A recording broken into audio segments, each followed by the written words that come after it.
Nikukaribishe tena mtazamaji wa Manyuzi TV kuendelea kupata dondoo za kimichezo kutoka hapa.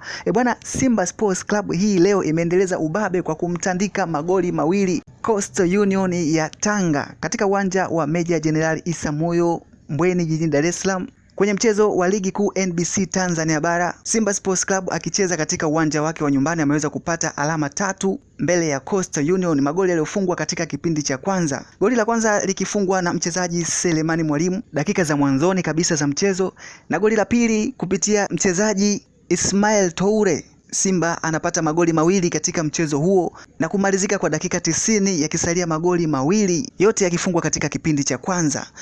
Simba Sports Club inaondoka na pointi zote 3 na kujiweka katika nafasi nzuri kwenye msimamo wa ligi kuu NBC Tanzania bara, ikishika nafasi ya pili huku nafasi ya kwanza ikiongozwa na klabu ya soka Young African Sports Club. Mpaka sasa Simba ana alama 34 huku Young Africans ana 38 ambaye anaongoza msimamo wa ligi. Simba Sports Club, mchezo ambao upo mbele yake ni mchezo wa dabi ya Mzizima ambao utawakutanisha dhidi ya klabu ya soka ya Azam Football Club, mchezo ambao utapigwa katika viunga vya Chamazi jijini Dar es Salaam katika uwanja wa nyumbani wa klabu ya soka ya Azam. Azam Football Club anashika nafasi ya 3 akiwa na alama 32, na endapo katika mchezo huo wa dabi ya Mzizima atashinda dhidi ya klabu ya soka ya Simba Sports Club, ataichukua nafasi ya Simba ya pili kwa sasa akimzidi kwa alama 1.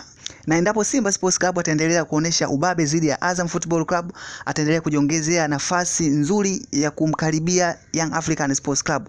Mchezo huo wa dabi ya Mzizima unatarajiwa kuwa ni mchezo wenye mvuto zaidi kutokana na klabu zote hizi mbili, Simba Sports Club na Azam Football Club, imeweza kufanya vizuri katika michezo yake ya maandalizi kuelekea katika dabi hiyo, ambapo Azam Football Club hapo jana aliweza kucheza dhidi ya klabu ya soka ya Singida Black Stars na Azam Football Club kufanikiwa kuondoka na magoli 2-1 dhidi ya Singida katika mchezo huo.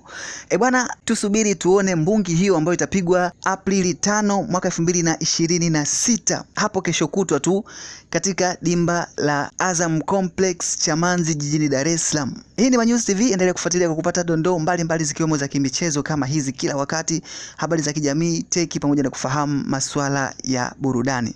Tukutane tena hapo baadaye.